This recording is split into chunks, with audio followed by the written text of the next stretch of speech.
Are you talking about those, like, gone are the days of people like me that just operate 100% every time, all the time, 24/7, 365. constant energy, 26 hours a day?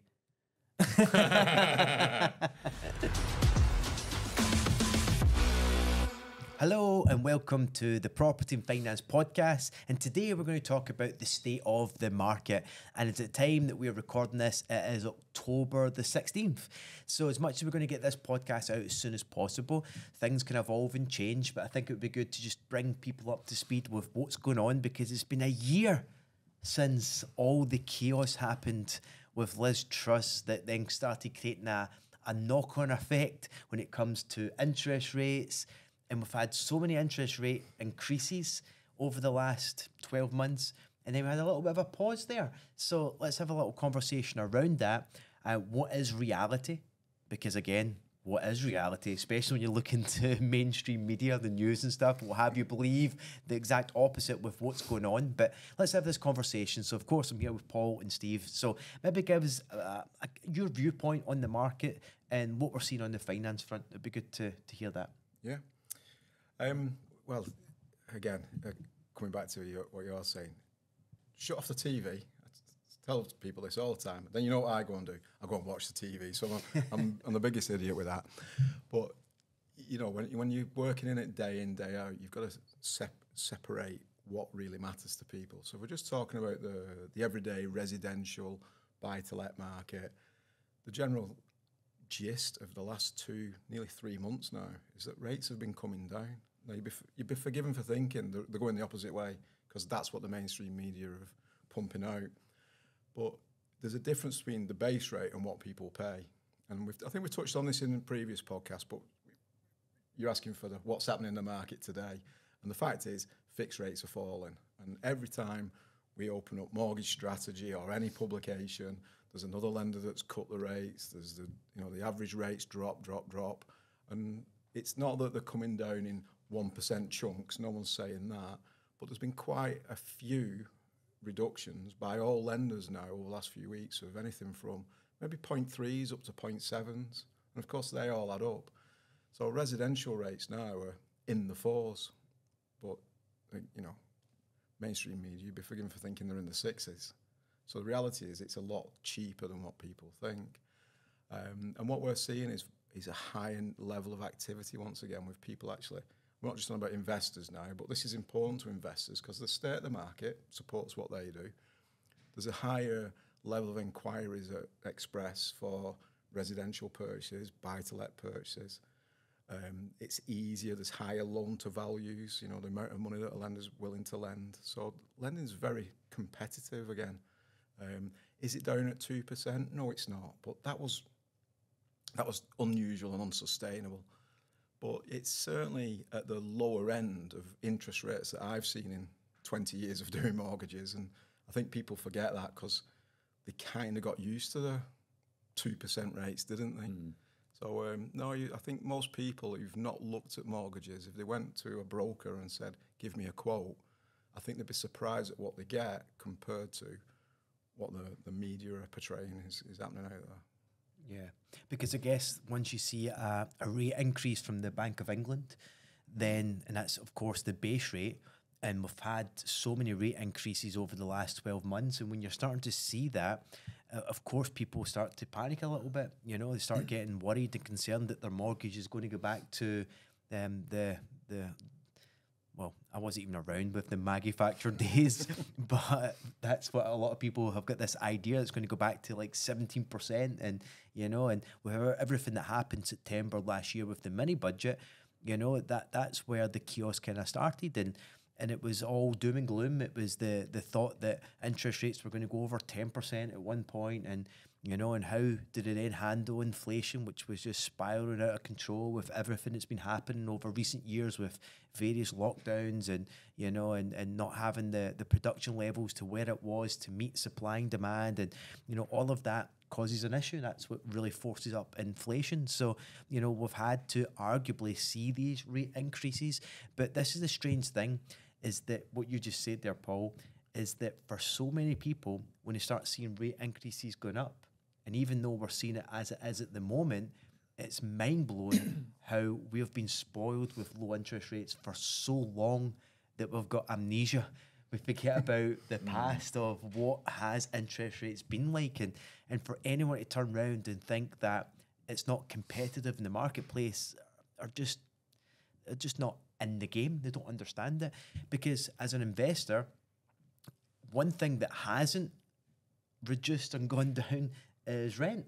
Rent keeps on going up. So if you think about it in terms of and going up at a quicker rate than it ever has done before, for the last 2 years now, at least. And that's the thing. This is why I love about the market we're in just now, especially the UK market, is because we have got a massive housing shortage. We're not making up the demand in terms of new homes, and because rent keeps on increasing, and we have interest rates as it is. You know, the buy-to-lets are still a great investment if you have the fundamentals, which is buying right in the first place. You know, make sure you're adding value, make sure you're buying for the right cash flow. And when you start to see this, it really starts to open up the investor's mindset of when market sentiment goes against what everyone else is doing. So, you know, it's the old example of, you know, when's the best time to invest in property? You know, when the market is at its worst, right? But that's when most people disappear from the market, and the only people that take full advantage is the seasoned pros. So we need to act like a seasoned pro long before we are, and then understand that we shouldn't be fearful and afraid of what's happening in the market, because you've got to use market sentiment to your own favour. And one example I want to just give with interest rates, and I thought this was a great analogy.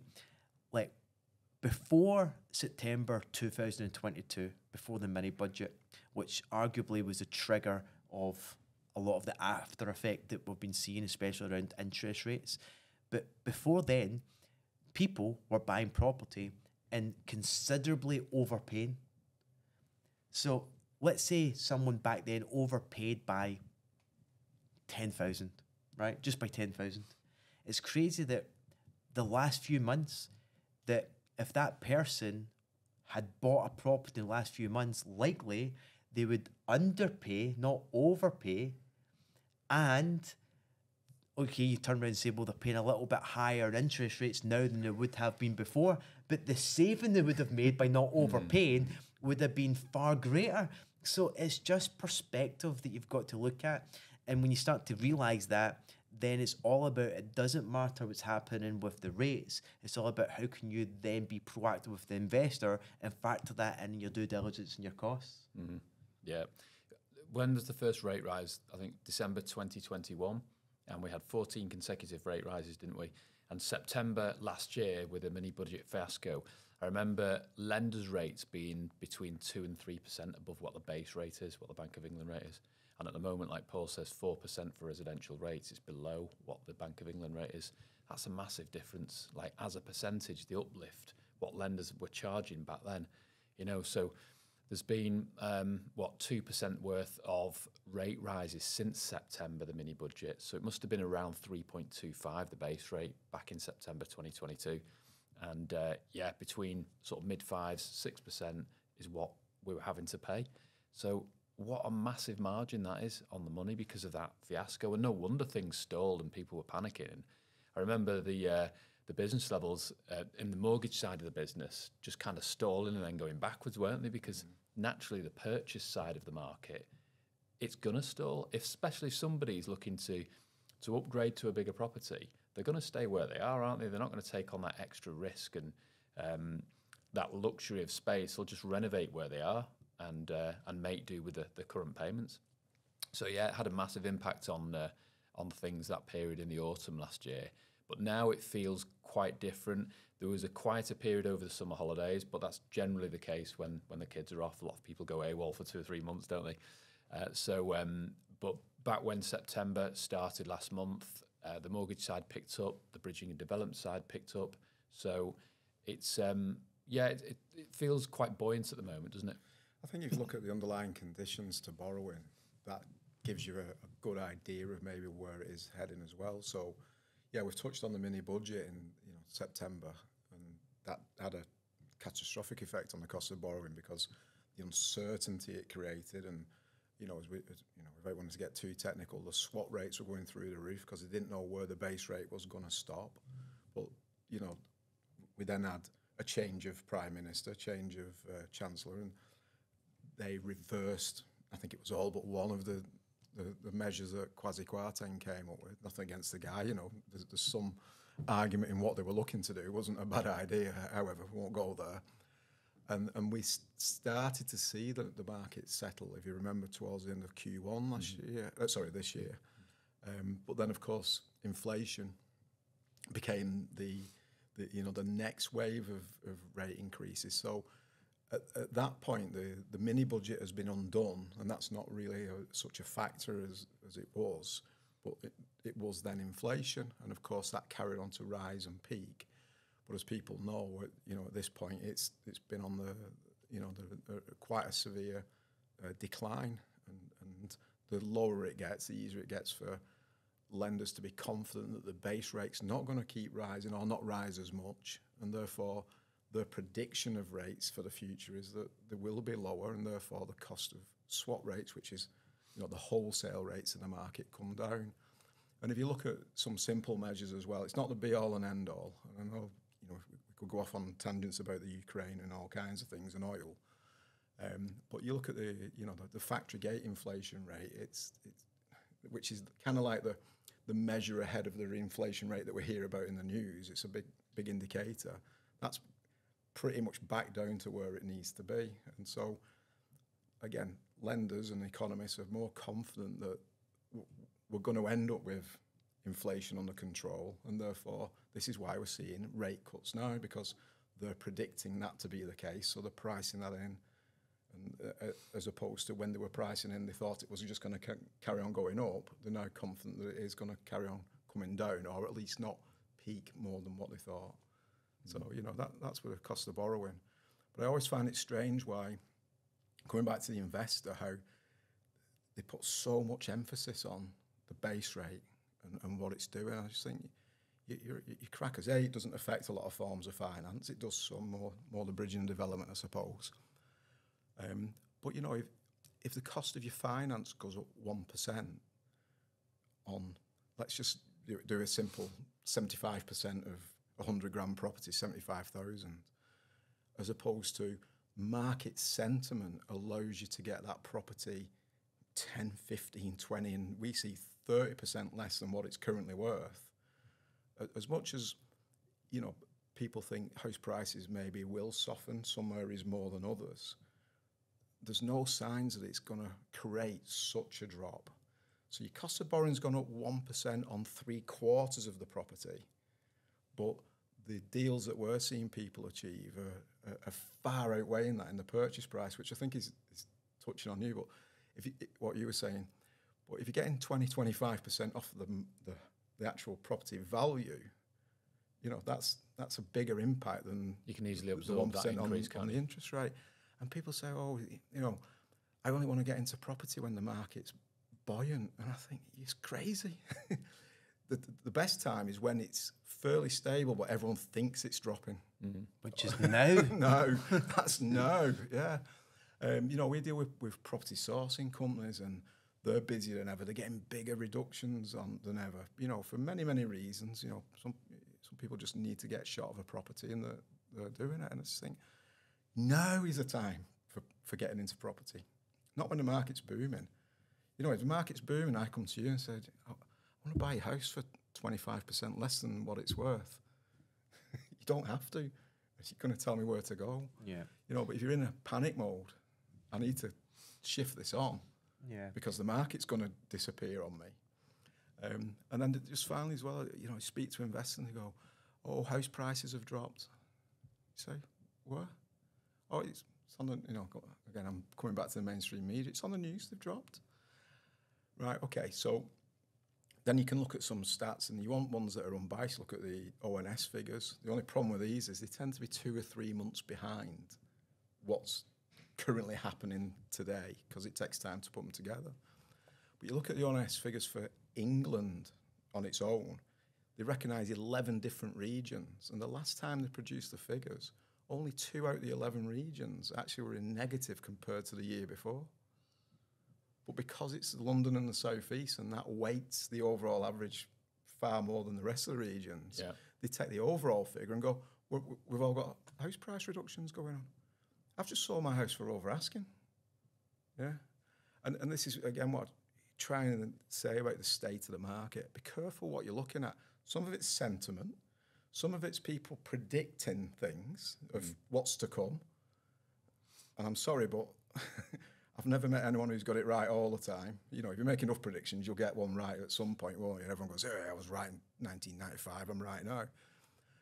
It's the here and now. And for me, the best here and now is go and speak with the people in the area that you're investing in. Speak with the agents, not the ones who are always busy and booming, who just talk crap, you know, but open your eyes.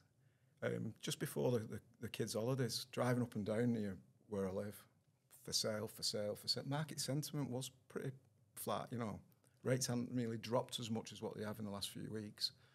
For sale, for sale, for sale, for sale, sold. For sale, for sale, for sale, sold. And then, you know, you go, kids' holidays, been away on holiday, been away again for other reasons. Come back, and I'm driving around the area now.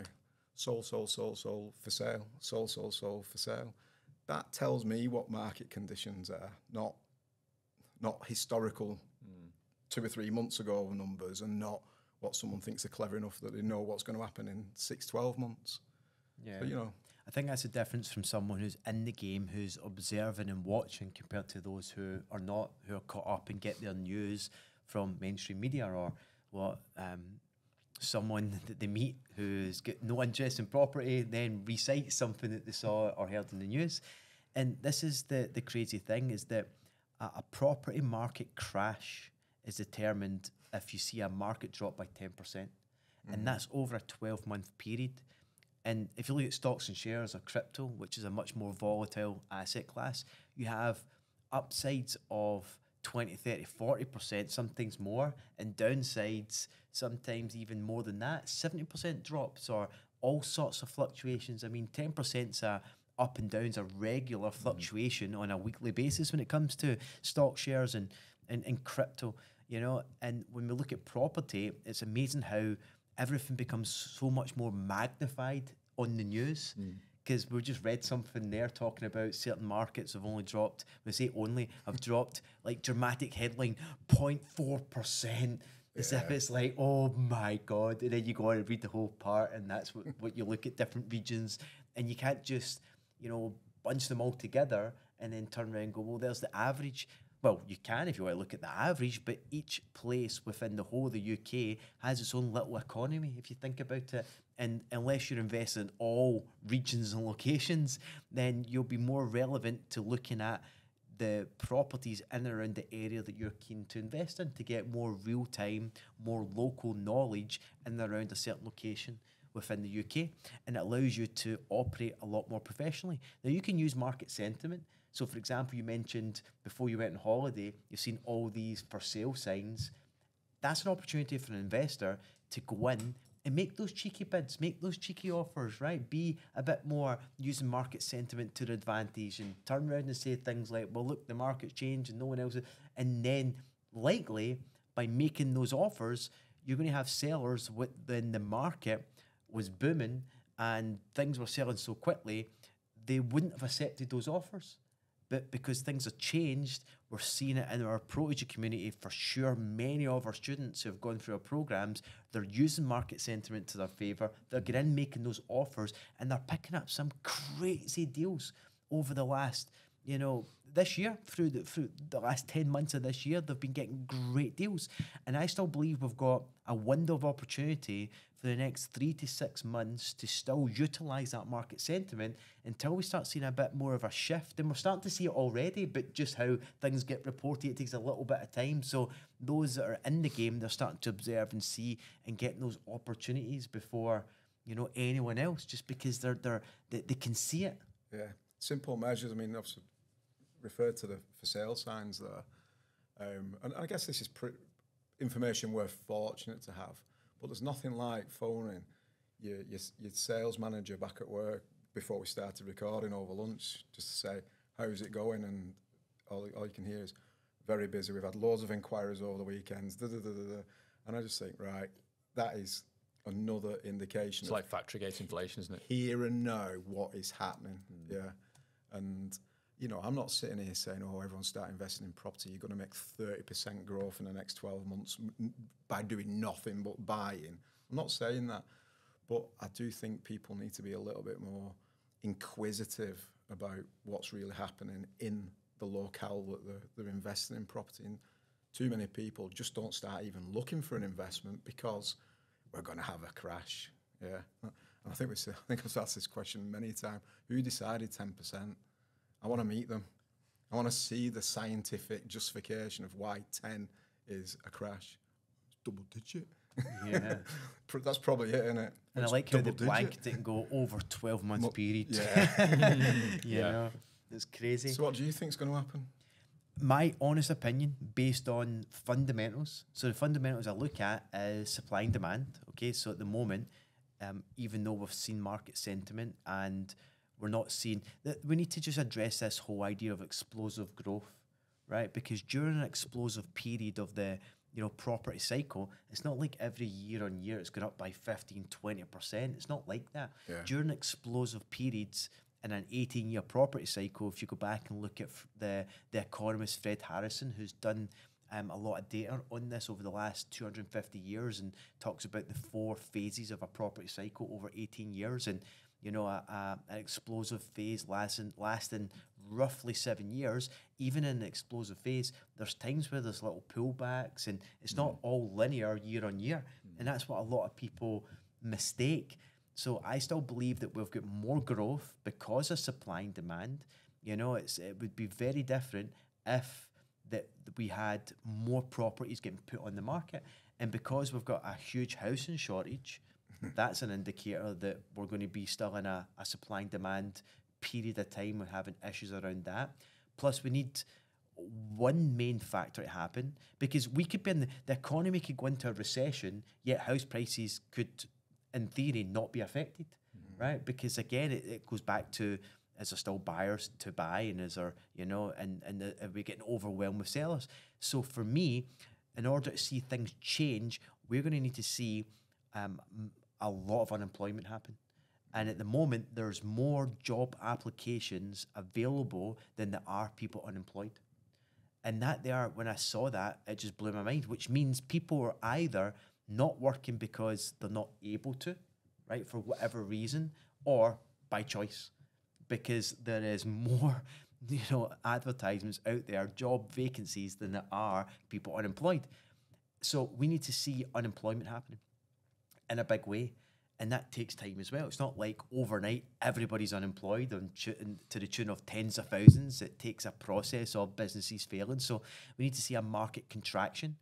And if interest rates are starting to stabilize what it looks like at the moment, and it sounds like inflation is starting to get under control, so by the looks of that, we're not going to see another rate increase. Maybe one. Who knows? Let's just see what happens. But I don't foresee it going much higher than that.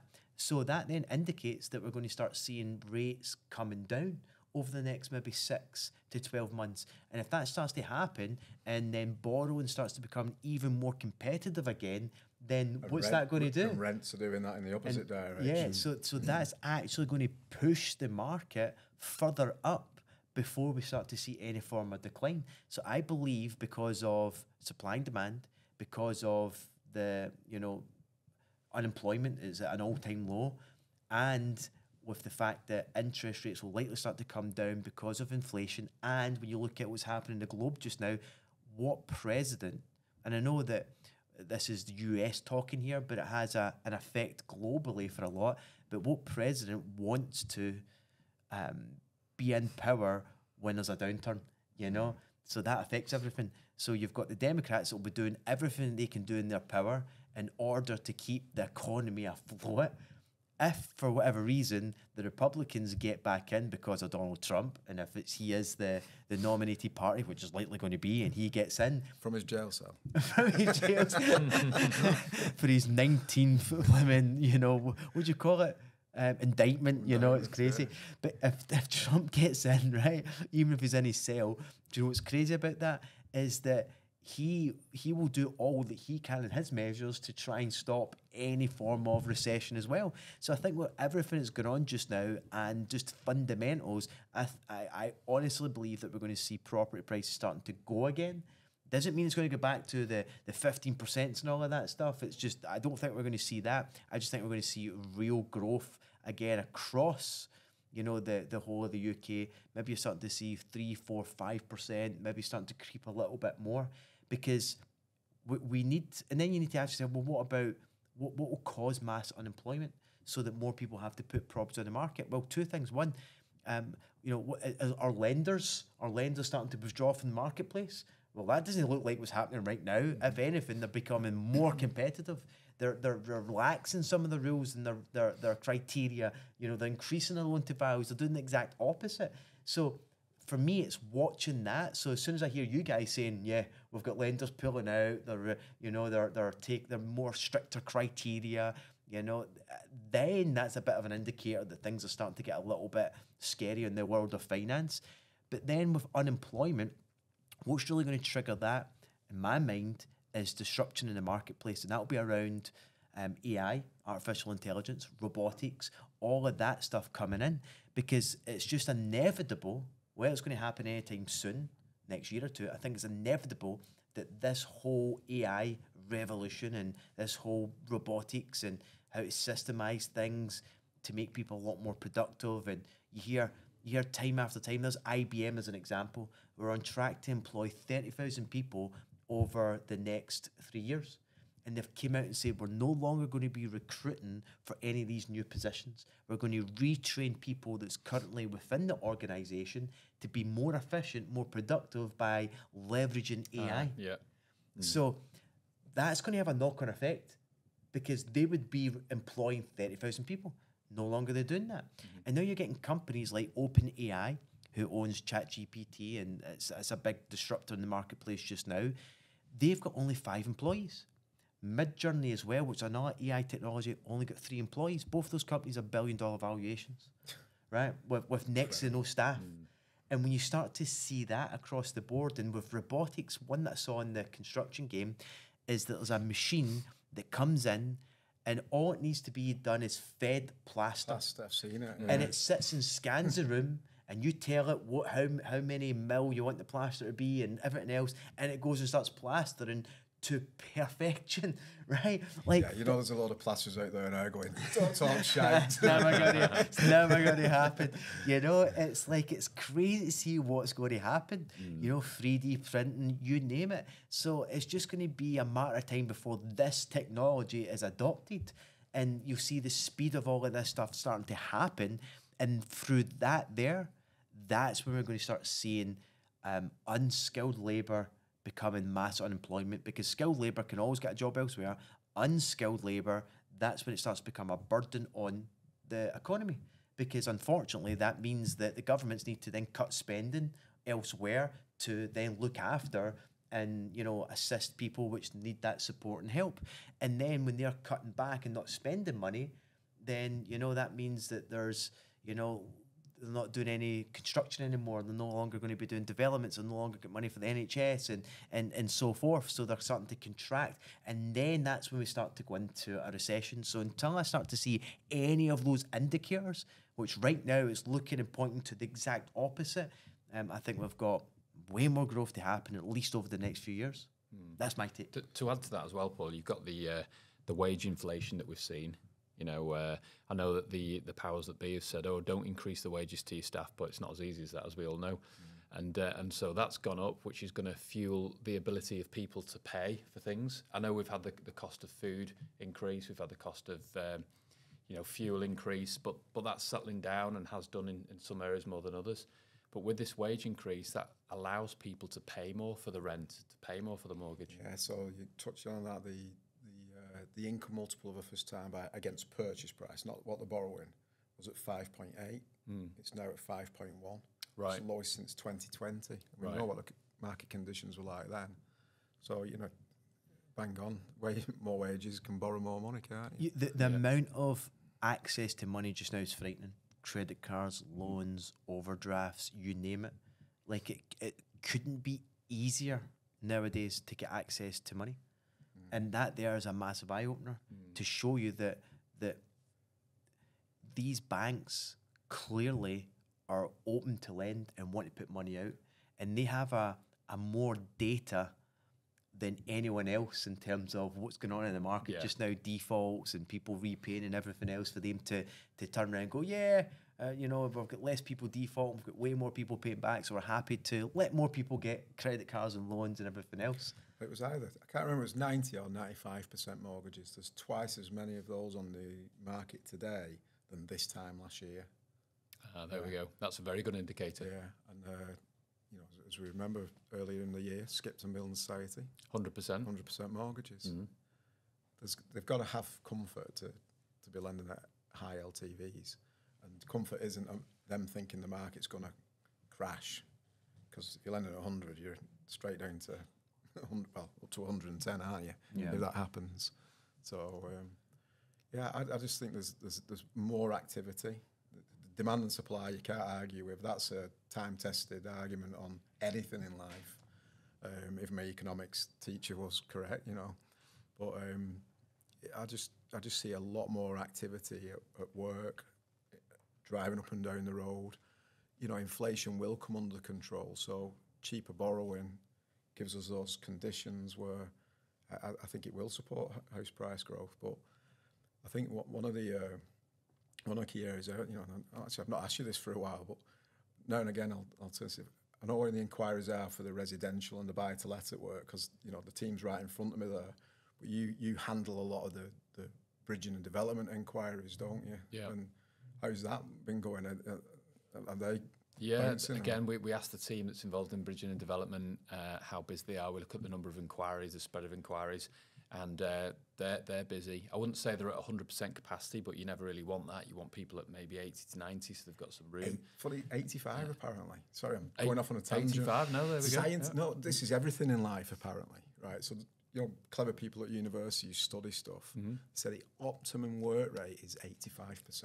85%, I like that. Yeah, because if you're above it, you can risk burning out a little bit, or too much at all. Yeah, you're talking about those, like, gone are the days of people like me that just operate 100% every time, all the 24/7, time, 365. constant energy, you know, 26 hours a day.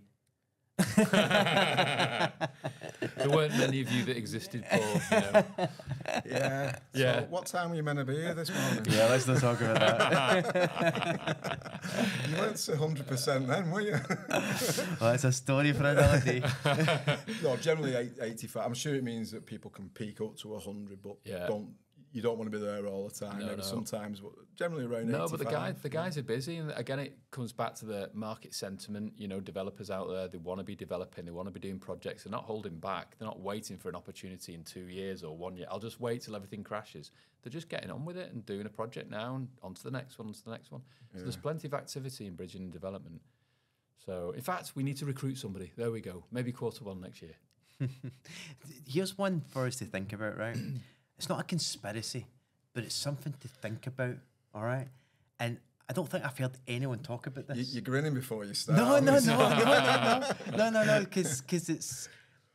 using the word conspiracy is the wrong word to use, because it's not really a conspiracy, because if it was, everybody would be talking about it, right? But in my mind, if you think about what happened during COVID, there was CBIL loans, bounce back loans, alt furlough, all sorts of money getting poured in, quantitative easing started again, you name it. So I don't believe, and this goes for all countries, but let's just look at the UK. I don't believe the government here in the UK want us to go into a recession too soon. And they'll do everything that they can to prolong that. Because if businesses start to contract and get hit hard, then who's the first people that are going to default on paying? The same money to get printed to get given to them, such as their CBIL loans, their bounce backs and everything else. So I think there needs to be, you know, whoever's dealing with all, you know, maybe it's Jeremy Hunt and his team are sitting there looking at it and going, okay, You know, we all just need to stimulate the economy a little bit more. We need to be careful. We've really been hammering hard about this. You know, inflation's going out of control. We're going to go into a recession. Maybe we should scale that back a wee bit. And because again, it's like if we rewind again, if inflation, if you think about it, what could have happened is we could have went on the news and says, look, can you just slow down spending a little bit? You know, like just think twice before you just go and keep, because you need to slow down. Like no one's going to listen. That's why they have to come out and say, look, the inflation's out of control. The cost of living crisis is going to be a disaster. You know, we're going to go into a recession, so people can go, oh, maybe I'll second guessing or second thoughts around whether they go and spend on stuff. So that's why I think it's a balancing act with what they say. So this is how I believe that we've still got a lot more growth to go through, because if the economy really contracts while all these loans haven't been paid and they start defaulting, that's even more bad debt on the books. Yeah. And that there could be catastrophic even more than it would be just the economy contracting. Yeah. So I think that's why I still see, because most bounce back, not necessarily bounce back loans, because they were maximum 50k, but CBIL loans of some companies taking out millions, depending on the size of the company, or hundreds of thousands. So if you look at that, most are only in 3 years into their term. There's still a couple more years. 6-7 year term for a lot of them. Yeah. Still a few more years to really start to see that being repaid. Yeah, I think it's a fair point, that. Yeah, and also we mustn't forget there was a lot of money shored up over the lockdown period. A lot of people had built up their savings pots, and that's still sat there. People have kept hold of it.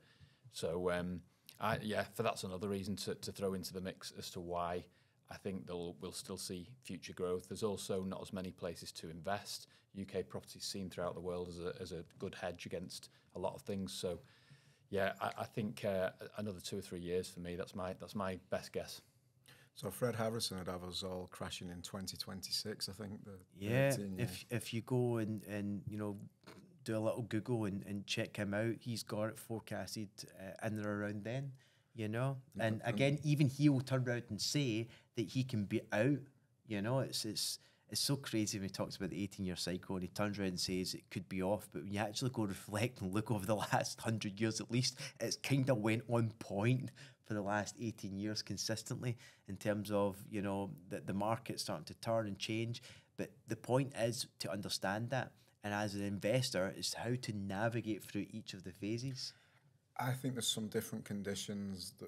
So I do agree with why it can be out, because when you look at it, so for the people who don't know, this is the guy who got it right in the 80s, 90s and 2000s, I believe. Yep. Yeah.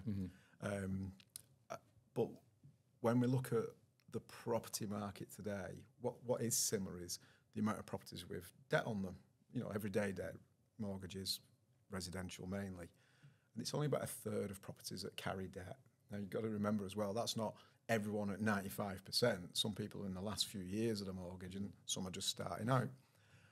We've now got lenders who, as well as the rates still being historically low, higher than they were a year ago, but what we've seen recently, they're all now saying, oh, you can have your mortgage till you're 70, 75 and 80 to make it more affordable, to support the affordability of houses, and therefore it keeps the wolves from the door of people who are struggling a little bit more.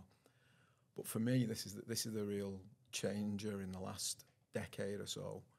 The amount of money coming in from abroad, buying up property, and why they're buying it, because it's massively undersupplied, and if people are not buying to live in it or buying to rent it out to someone, then they're left with people renting it. And as we were touched on, you know, just a short while ago, when rents are going off at a rocket pace, you know, 12% year on year, is it, or certainly 10 or 11? Depends on the region, doesn't it? Yeah, for the last 2 or 3 years.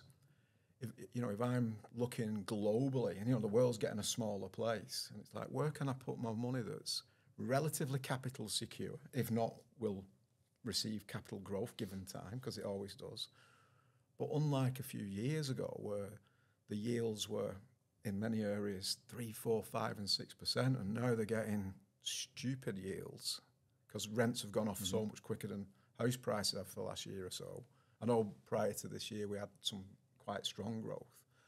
there's an underlying investment value of property. We've touched on it in other podcasts about commercial valuations. I'm not really on about that, but it's the same principle. The investment value of property is really strong, just based on rent alone. And for me, that is an added security to house prices that we've not had in 20, 30, 40, 50, 60 years ago. So, you know, again, not sitting here saying they're going to boom, but these people who think that they're on the edge of disaster, supply and demand, borrowing conditions, employment conditions, all those things we've just talked about, add on top the investment value of a property now. And it just supports it, doesn't it? Yep. Yeah, it's a great time to be getting started on your journey, or accelerating if you're already in, to really get focused on building your wealth. You know, there's no better investment in my mind. That's, you know, been in this game for maybe not as long as you two all gets, but you know, been in this game for a while. And as always, it's been fun. So it's been good just to kind of have a chat about what's going on in the market, you know. So it'd be good to hear your thoughts too, if you're watching along, and, you know, pop in the comments your thoughts on it. Of course, if you need to get any support and help with all things finance, then head over to expressmortgages.co.uk. We'd be more than happy to support and help you on that front as well. And always make sure you subscribe to the podcast, and of course, pop those questions below. All the best, and bye for now.